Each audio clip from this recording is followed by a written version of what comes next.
Assalamualaikum warahmatullahi wabarakatuh. Video ini adalah persembahan kisah nyata dari perjalanan seorang nabi yang agung, Nabi Daud alaihi salam. Kisah ini disusun dan dikembangkan dengan hati-hati dari berbagai sumber terpercaya, termasuk Al-Quranul Karim dan kitab-kitab tafsir para ulama, dengan judul Sang Raja yang Merendah, Kisah Nabi Daud alaihi salam. Episode 1. Dalam sunyi, tumbuh sebuah cahaya. Malam merangkak turun di atas perbukitan Yerusalem. Langit membentang, biru gelap, dihiasi bintang-bintang yang seolah mendengarkan bisikan bumi. Dari kejauhan, terdengar suara lembut yang mengalun. Bukan dari alat musik atau puisi manusia biasa, tapi dari seorang pemuda yang tengah duduk di antara kawanan domba.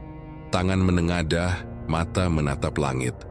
Namanya Daud, anak bungsu dari keluarga sederhana Bani Israel. Tubuhnya ramping, kulitnya bersih, sorot matanya tenang namun tajam. Ia tidak dikenal sebagai prajurit atau orang terpandang. Ia hanya seorang penggembala, penjaga domba di tengah padang. Tapi siapa yang tahu bahwa dari padang sunyi itulah Allah menumbuhkan seorang raja dan nabi. Subhanaka ya Allah. Bisiknya lembut, mengalunkan pujian diiringi desir angin malam. Domba-dombanya tenang mendengarkan, seolah turut berzikir bersama. Di rumah ayahnya, Yasha, seorang lelaki tua yang bijak, memandang ke arah padang dengan khawatir. Mengapa anak itu betah sekali di sana malam-malam begini? Gumamnya. Salah satu anak lelakinya, Eliab, tersenyum sambil menggeleng. Dia, memang ayah, tidak seperti kami. Kalau tidak menggembala, dia bernyanyi. Kalau tidak bernyanyi, dia berdoa. Tapi, entah mengapa kami semua merasa tentram kalau dia ada di rumah. Yasha mengangguk pelan. Dalam hatinya ia tahu Daud memang berbeda. Bukan hanya karena suara, indahnya atau ketekunannya menjaga domba, tapi karena ketundukannya yang tulus kepada Tuhan. Malam itu, di padang yang luas dan sunyi, Daud mengangkat suara. Tak ada manusia yang mendengar selain burung dan pepohonan. Tapi langit mendengarkan, dan Allah Maha mengetahui. Ya Rabbku, aku hanyalah hamba yang hina. Tapi jika Engkau izinkan, jadikanlah aku bagian dari mereka yang Kau cintai. Dan dari langit, doanya tidak ditolak. Episode 2. Suara yang menggetarkan langit, mentari pagi menyelinap lembut dari balik perbukitan, menyiram langit Palestina dengan warna keemasan. Embun masih menempel di ujung daun zaitun ketika Daud kembali ke rumahnya. Langkahnya ringan, wajahnya bersih meski berbalut debu jalanan. Di balik pundaknya, sebuah kantung kecil berisi batu-batu halus yang ia kumpulkan di padang. Batu-batu itu bukan untuk melempar binatang liar. Daud menyimpannya seperti harta. Ia suka mengukirnya dengan doa, merasai setiap sudutnya sambil mengingat kebesaran Allah. Di ambang pintu rumah, Yasha menatap anak bungsunya itu dengan mata yang tak bisa menyembunyikan rasa haru. "Kau tidak tidur lagi di rumah, Daud?" tanyanya. Pelan, Daud menunduk sambil tersenyum kecil. "Aku tidur, ayah. Di pelukan bumi di bawah langit Allah," jawabnya. Eliab sang kakak melintas sambil menyandang busur. "Kau ini memang penggembala paling penyair yang pernah kulihat," gumamnya. Tapi nada suaranya tak lagi mengejek seperti dulu. Sebab kini, setiap orang di desa mulai merasakan sesuatu yang berbeda dari Daud. Ketenangan yang menular. Suaranya sering mengalun menjelang senja, membuat para tetangga menghentikan pekerjaan, hanya untuk diam mendengarkan dari kejauhan. Hari-hari di desa kecil itu tak pernah mudah. Penindasan dari bangsa-bangsa asing membuat Bani Israel hidup dalam bayang-bayang ketakutan. Para petani bekerja di ladang dengan cemas. Setiap anak laki-laki tumbuh dengan cerita tentang musuh yang datang dari timur, tentang Jalut, panglima Filistin yang konon sebesar 2 orang pria dewasa. Tapi di tengah ketegangan itu, Daud tetap menjadi pengecualian. Ia tumbuh bukan dengan cerita dendam, tapi zikir. Setiap malam setelah menggembala, ia duduk di belakang rumah, tempat sunyi yang menghadap ke arah lembah. Di sana ia bernyanyi, melantunkan pujian kepada Allah, bukan dengan alat musik yang megah, melainkan dengan hatinya sendiri. Ia tidak tahu bahwa burung-burung mulai terbang melingkar di atas kepalanya setiap kali ia bernyanyi. Bahkan anak-anak desa sering bersembunyi di balik pohon, hanya untuk mendengarkan lantunannya yang membawa damai. Suatu malam, setelah mencuci kaki dan berdoa di atas tanah dingin, Daud tertidur dalam keadaan berzikir. Di dalam mimpinya, ia melihat seekor burung elang yang terbang tinggi-tinggi sekali, hingga menembus awan. Dari bawah, Daud memandangnya penuh kekaguman. Lalu tiba-tiba, burung itu menukik turun dan hinggap di pundaknya. "Bangkitlah, hamba Allah, suaramu telah menggema ke langit." "Tapi aku hanya penggembala," jawab Daud dalam mimpi. "Justru karena engkau penggembala, kau tahu cara memimpin tanpa menyakiti." Ketika ia terbangun, tubuhnya gemetar. Bukan karena dingin, tapi karena mimpi itu terasa nyata. Terlalu nyata, tanda-tanda dari langit. Hari berikutnya, langit mendung tapi tak hujan.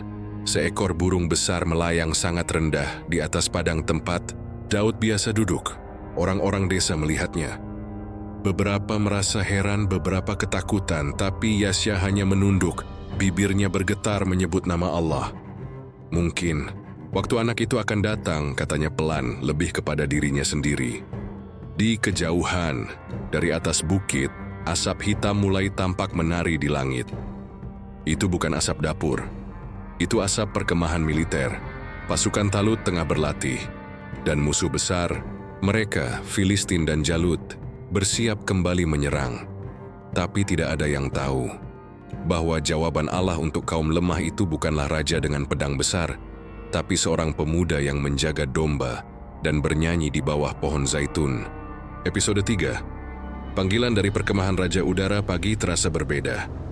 Matahari belum meninggi, tapi para penduduk desa sudah ramai. Seekor unta dengan pelana kulit berhenti di tengah jalan tanah, menimbulkan debu halus yang membumbung. Utusan dari perkemahan Raja Talut datang. Ia membawa pesan untuk Yasya. "Wahai Yasya bin Ubaid, Raja Talut memanggil semua anak laki-lakimu yang layak mengangkat pedang untuk bergabung dalam pasukan melawan Jalut dari kaum Filistin." Desa menjadi sunyi. Semua tahu, ini bukan panggilan biasa. Ini bisa berarti pulang sebagai pahlawan atau tidak pulang sama sekali. Yasya mengangguk lemah lalu memanggil anak-anaknya. Eliab, Abinadab, dan Syammah bersiap dengan pakaian perang seadanya. Kain wol kasar, ikat pinggang kulit, dan tombak buatan tangan. Tapi Daud, ia tak disebut. Yasya memandang Daud lama. "Kau tetaplah di sini, gembalakan domba. Engkau belum cukup umur." Daud menunduk. Tak membantah, tapi hatinya gemuruh. Bukan karena ia ingin berperang, tapi karena ada sesuatu dalam dirinya yang tak bisa ia jelaskan. Seperti panggilan dari arah yang tak kasat mata. Malamnya, ia kembali ke tempat biasa. Duduk di atas batu, memandang langit. Tapi malam itu berbeda. Angin terasa lebih dingin, dan bintang tampak seperti mata yang mengawasi. "Ya Allah," bisiknya lirih. "Jika ini awal dari sesuatu, maka tuntunlah aku." Hari-hari berlalu.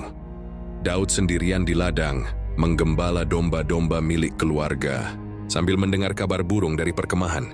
Kadang seorang musafir datang membawa kabar, pasukan Raja Talut sedang bertahan. Jalut tak bisa ditembus. Tak seorang pun berani melawannya. Sementara itu, Yasya makin tua, tubuhnya makin lemah. Maka pada suatu pagi, ia memanggil Daud.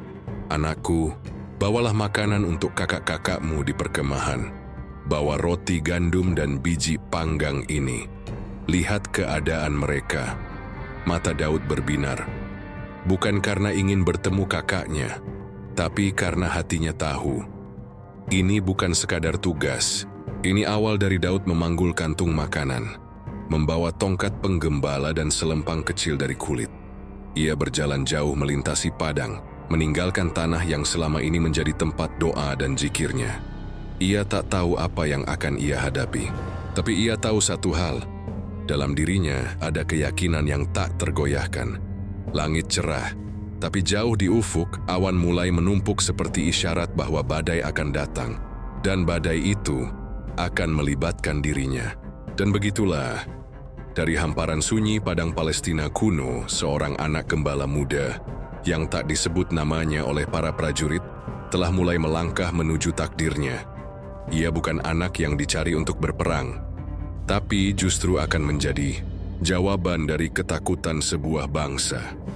Dalam bisu doa malam dan alunan zikir di padang, Tuhan sedang menyiapkan sesuatu yang tak terlihat mata. Keberanian yang lahir dari kesucian hati, bukan dari kekuatan pedang. Perjalanan baru saja dimulai, dan medan perang belum memperdengarkan suara takdirnya. Siapakah yang akan berani berdiri saat semua tunduk karena takut? Dan bagaimana seorang gembala akan berhadapan dengan raksasa bernama Jalut? Jangan lewatkan episode berikutnya dari kisah ini. Sang Raja yang Merendah, kisah Nabi Daud alaihissalam. Jangan lupa klik like, share, dan subscribe untuk mengikuti perjalanan ini sampai akhir. Tulis pendapatmu di kolom komentar, karena dari kisah inilah kita belajar. Keberanian sejati tak selalu datang dari mereka yang di garis depan. Kadang, dari seorang siang-tiang menjaga domba dalam diam. Wassalamualaikum warahmatullahi wabarakatuh.